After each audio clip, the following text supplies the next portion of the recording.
어제 오늘 삼성전자 어닝 서프라이즈 관련해 갖고 네. 주가 하락이 되면서 많은 이슈들이 나타났잖아요. 삼성전자가 20% 넘게 어닝 서프라이즈가 났는데도 불구하고 주가는 떨어졌습니다. 여기에 대해 뉴스들이 많이 있는데 많이 걱정을 하시더라고요. 삼성전자 서프라이즈와 동시에 주가 하락 얘기가 의외로 네. 경제 뉴스나 뭐 이런 데서 많더라고요. 네. 근데 이제 전에 저희 LG 디스플레이 영상 찍을 때 네. 드렸던 말씀이긴 한데 이런 얘기를 한 적이 있어요. 기대감에 지속적으로 상승을 했다. 근데 뉴스가 세상에 나왔을 때는 더 이상 호재는 아니다. 그 네. 기대감이 사라진 거죠. 네네. 그리고 이 회사가 어려울 것이라고 상상이 돼서 하락하던 주식이 악재가 실제로 반영이 됐어요. 그것은 호재로 반영될 수 있다. 악재가 사라진 거죠. 그렇죠. 네네. 그래서 이런 상황들이 저희가 주식을 하면서 사실 정말 많았어요. 어닝 서프라이즈가 나자마자 주가가 하락을 하고 그 다음에 뭐 작년에 KMW랑 오이솔루션 같은 거 3분기 때 실적 좋았는데 발표하자마자 하락했잖아요. 그러네요. 네. 네네. 이건 또 제가 또 예전에 경험했던 건데 덱스터라는 기업이 있어요. 근데 이 기업이 그 신과 함께에서 그 영화에서 그래픽으로 유명하잖아요. 아, 예, 들었습니다. 네네네. 그 기업이 처음에 영화를 제작할 때는 잘 갔어요. 기대감에. 근데 1000만 돌파가 예상된다는 뉴스가 나오자마자 하락을 했어요. 그러니까는 일반 주식을 처음 접하는 사람 입장에서는 그게 좀 되게 당황스러울 수 있거든요. 네. 1000만 돌파가 되면 좋은 거 아니야? 근데 시장은 그렇지가 않다는 거죠. 그래서 이게 약간 삼성전자의 서프라이즈도 약간 비슷한 맥락이 아닌가. 시장에서 들리는 이야기를 모아보니까 네. 여러 이야기가 좀 있더라고요. 네네네. 제가 한번 말씀을 드려보면 일회성으로 잡힌 애플에서의 계약 지원 보상금 수익이 1조 가까이 됐기 때문이다. 네, 일회성이라서. 네, 일회성이라서. 그리고 실적이 노출돼서 떨어졌다.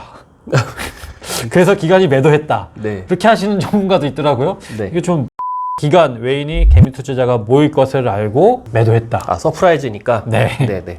그리고 이제 네 번째로는 반도체 재고가 너무 많다. 그리고 다섯 번째 부담스러운 자리다. 지금의 주가가 너무 좀 부담스럽지 않냐 이렇게 보는 데도 있고요. 네. 그 다음에 이제 6번이 영업이익은 좋은데 매출이 너무 약하다.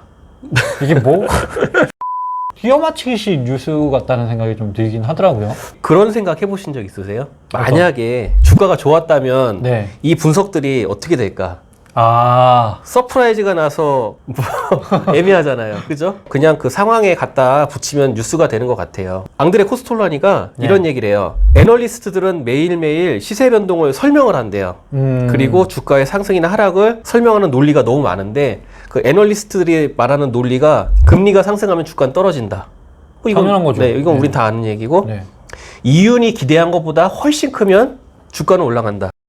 서프라이즈 같은 거 어닝 서프라이즈. 이런 것도 우리가 아는 거죠. 네. 그 다음에 기대보다 훨씬 큰 이익을 냈는데 또 불구하고 전문가가 나쁘다고 얘기하면은 주가는 떨어진대요. 애널리스트나 분석가들 있잖아요. 네. 그분들의 힘이 좀 막강하다 이런 이야기를 한 것 같아요.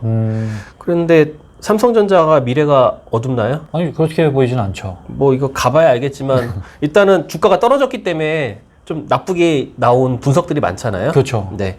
그리고 이제 4번이 좀 핵심인데 달러가 변동이 없다는 것이 주가의 상승의 원인이 됐다고 기사가 났대요. 근데 그 다음날 똑같은 언론사에서 네.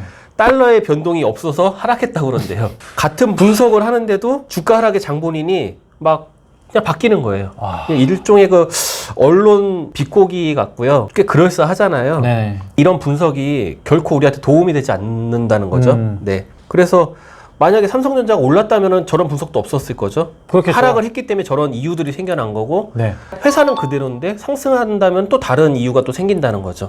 그래서 이런 거를 너희는 분석을 하지 마라 차라리 그런 식으로 얘기를 하고요. 삼성전자를 매수하신 분들은 네. 어쨌든 삼성전자 실적도 좋고 네. 그리고 앞으로 망할 회사는 아니다라고 생각을 했기 때문에 그렇죠. 투자를 하신 거잖아요. 네. 근데 너무 이 뉴스에 일희일비 안 하셨으면 좋겠다는 생각이 들어요. 주가 떨어지고 나서 생긴 뉴스들이니까요. 그러니까요. 네. 결국 뉴스라는 게 주가가 반영되고 그 다음에 그 이후에 후행으로 생기는 경우가 많다. 물론 선행되는 뉴스도 있겠죠. 하지만 상당수의 뉴스들이 주가에 끼워 맞추기식 뉴스가 많거든요. 네. 저도 책에서 와닿았던 내용이 하나 있었는데 네. 주의할 것은 과거가 아닌 미래가 더 중요하다. 별 장애 요인 없이 경제가 성장한다면 증권시장은 다소간의 동요는 있겠으나 장기적으로는 성장할 것이다. 네. 주가가 지속적으로 상승하면 단기 거래로 주식을 샀다가 팔았다가 하면서 수익을 낼 수 있다.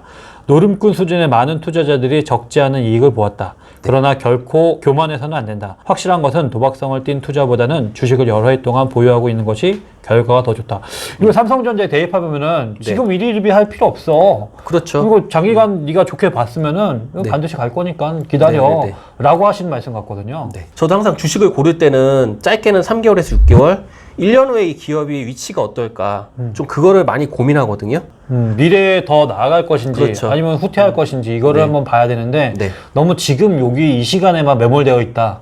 뭐 그걸 좀 지적하신 것 같네요. 네네. 그 금융의 순환 과정에서 이렇게 돈이 넘칠 때 예금주들을 은행에 저금하는 사람들 있죠. 네네. 그 사람들이 주식에 관심이 없다가도 나중에 시중에 돈이 많으면은 그 자금들이 늦어도 1년 이내에는 주식시장으로 흘러 들어올 것이다. 그리고 삼성전자의 성장성을 봤을 때 또 전 좋게 생각해요. 네.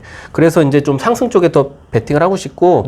그래서 이제 오늘 총 얘기했던 이야기들의 결론은 주식시장은 좀 논리적으로 설명이 안 된다. 왜냐하면 사람이 심리이기 때문에 오늘의 뉴스보다는 좀 미래에 대한 그것을 상상을 해보자. 그 다음에 단타보단 장기. 뭐 이 정도로 요약을 할 수 있을 것 같습니다. 네. 네. 저희가 오늘은 삼성전자 어닝 서프라이즈로 인해서 네. 좀 주가가 하락한 것들 그리고 그거에 대한 뉴스들 뭐 이런 것들에 대해서 같이 이야기를 나누는데 어쨌든 자기만의 철학이 굉장히 중요한 것 같아요. 계속해서 그게 노하우가 쌓여진다면은 수익을 많이 내시지 않을까 생각이 되었는데 저희 방송이 좀 많이 도움이 되었으면 좋겠다는 생각이 또 드네요. 저희는 다음에 더 좋은 내용으로 찾아뵙도록 하겠습니다. 네, 감사합니다.